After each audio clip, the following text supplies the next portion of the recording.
भैया मंदिर बनावे के बा, ए भाई मुर्गा भात खिलावो ताड़न, ए भैया 500 रुपया बांटो ताड़न। अब फिर ये हथवा से हथवा काहे उठवैनी है? इसी हाथ में ताकत है, जिसका आप बटन दबाते हैं वही राजा बनता है। जौन हाथ अपना लइकन खाती उठैनी है, ये हाथ से उस आदमी को, उस नेता को आप वोट देते हैं जो आपके बच्चों का ये दुर्दशा किया है। राव लड़का ना भोगी तो के भोगी? बताई भला बात बाकी नहीं थे। तो जब रहुआ अपना लड़का आदमी बैठा था या गाँव में तो बतियावा था का, ये भाई अब क्या है लालू जीती हम कि मोदी जीती हम, अब क्या हाली तेजस्वी जीती हम, चाहे नयका प्रसाद किशोर राय बाणी जीती हम। कहीं बैठ के ई बात नहीं के हो कि भाई अब क्या हमारे लड़कन के नौकरी कैसे लागी, ए भाई हमारे लड़का क्या कैसे पढ़ी। तो अपना लड़का के कोई बातें नहीं के करो, सब लालू और नीतीश और मोदी के चक्कर में लागल बा। तो हम रहुआ के एक मंत्र सिखाई बबी, गरीबी से निकले के रास्ता।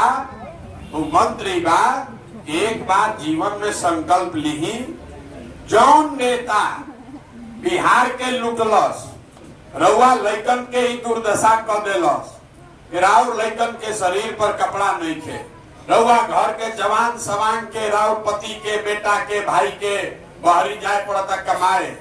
वो नेता चाहे रउआ जात के होके कि गांव के होके, रउआ दल के होके कि गोतिया होके, ओकरा के वोट नइखे देवे के ना भाई। तो तनी हाथ उठा के संकल्प ली, हाथ एक एक आदमी के उठा के संकल्प लेवे के बाद कि जौन नेता बिहार के लुटले वाला उनका के वोट ना दिया। बोली जोर से ना दिया, जोर से बोली ना, जाके आदमी के मुंह में आवाज नहीं के, जोर से बोली। जो नेता लोग दिया कि ना दिया, ना दिया, वोट के करा के दिया। अभी रास्ता सीख ली, वोट किसको देना है? वोट एक बार जीवन में संकल्प लेने के बाद, रास्ता सीखे के बाद, कि जैसे हमने के बिजली खातिर वोट दे के बिजली लेनी जा, जैसे राम जी के मंदिर खातिर वोट दे के राम जी के मंदिर बनवानी जा, वैसे ही एक बार अपना लड़कन के पढ़ाई और रोजगार खातिर वोट देवे के बाद केकरा के वोट दिया। अब की हाली जब चुनाव हुई, वोट देवे जाए के बाद तो संकल्प लेके जाए के बाद कि अब की हाली वोट कोनो नेता के नाम पर ना, दल के नाम पर ना, जाति के नाम पर ना, नाली गली के लिए नहीं, 5 किलो अनाज के लिए नहीं, हिंदू मुसलमान के लिए नहीं। इस बार हम लोग को चाहिए क्या? रोज अपना लड़का के रोजगार और पढ़ाई चाहिए। तो अब की हाली वोट हमने के अपना लड़कन के पढ़ाई और रोजगार खातिर दिया जाये, आपन लड़कन के चेहरा देख के दिया जाए। ताली बजा तरी ना बुझाई कि लड़का के चेहरा देख के देवे से वोट का होई। रउआ मोदी जी के चेहरा देख के वोट देनी, तब मोदी चाय बेचत रहन, चाय बेचे वाला के लड़का मोदी देश के राजा हो गई। रउआ वोट में ताकत बा। लालू जी के चेहरा देख के वोट देनी, तब भैंस चरावे वाला लालू जी 30 वर्ष से राजा हो गई। रउआ नीतीश के चेहरा देख के वोट देनी, तो वैद के लड़का नीतीश कुमार 20 वर्ष से हमने के राजा बन के घूमता। हमार बात मानी, एक बार आपन लड़का के चेहरा देख के वोट दी। वोट के दिन लालू के लड़का के चेहरा देख के ना, आपन लड़का के चेहरा देख के वोट दी। रउआ वोट में इतना ताकत बा, राउर लड़का भी बेरोजगार ना रही, अनपढ़ ना रही, ओकरा शरीर पर कपड़ा होई, ओकरा खाए के अनाज होई। रउआ वोट में ताकत बा। ये मंत्र सीखे के बाद आई जब हो जाई तो छठ के बाद जितना इजा राउर लड़का सवांग गई बारन बाहर पढ़े नौकरी करे, छठ के बाद आज छठ में आदमी आई लौटी, तो छठ के बाद अब ओकरा बिहार से बाहर ना जाए पड़ी। काहे के ये बिहार में ही ओकरा के 10, 12, 15 हजार के रोजी रोजगार के जुगाड़ कर दिया जाये, ताकि छठ में जब राउर सवांग घरे आओ तो वापस ना जाए। आ जे बूढ़ आदमी बा, 60 वर्ष से ज्यादा जेकर उम्र बा, ओकरा के नीतीश कुमार 400 रुपया भीख देता।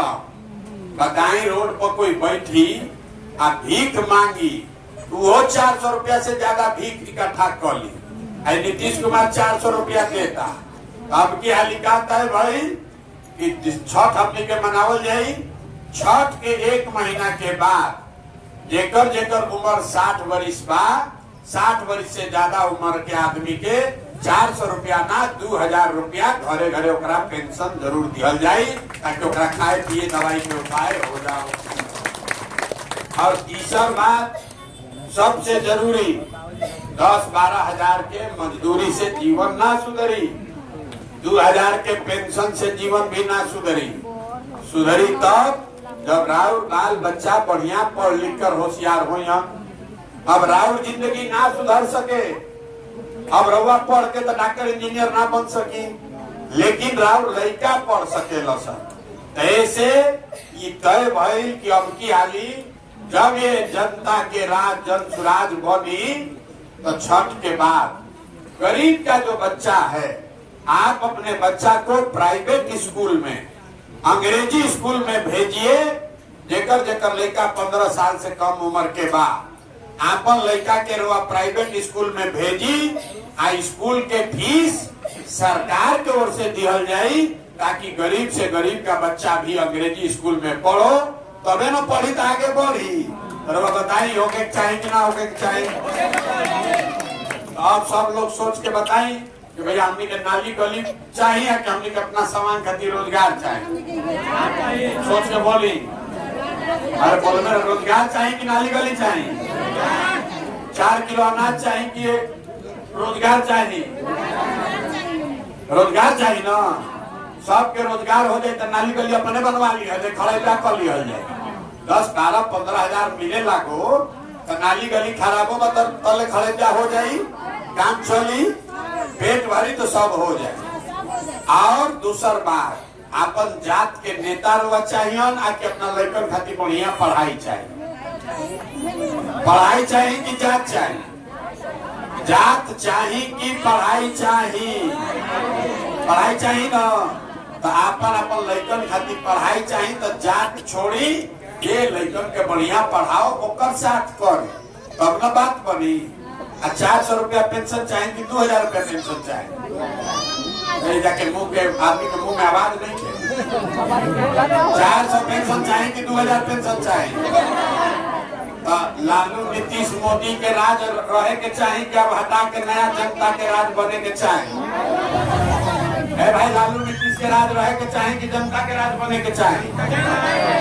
जनता के राज बने के चाहिए।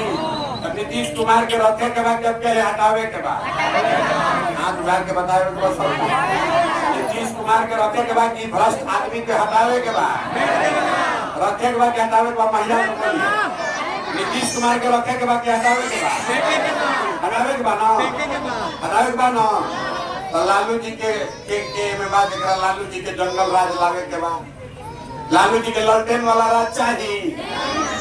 लालू जी के ललटेन वाला राज चाहिए भाई ना? कोई देखा चाहिए बोली लालू जी के राज चाहिए कोई के ना चाहिए? तो भैया लालू नीतीश ना चाहिए, तब क्या जनता के राज चाहिए। अपना लड़कन के पढ़ाई रोजगार खातिर अब क्या राज बनाई जा, तबे जीवन सुधरी। आना तो नाली गली मंदिर मस्जिद 4 किलो अनाजे करत जीवन बीत जाई, सुधार ना हो सके। बहुत बहुत धन्यवाद।